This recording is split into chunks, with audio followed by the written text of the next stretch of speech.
it. She believes that if you can dream it, you can do it. She wants to become an accountant someday.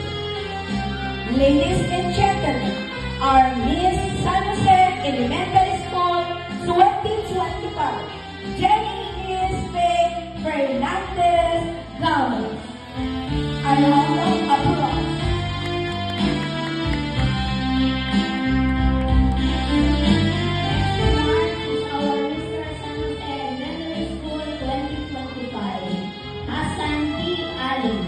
He was born on March 11, 2014.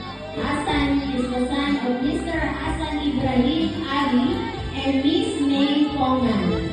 He is a grade 5 pupil. He believes that if others can, why can't I?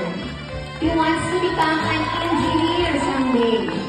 Ladies and gentlemen, our first prince, our Mr. San Jose Elementary School 2025. Hassan Pongan Ali.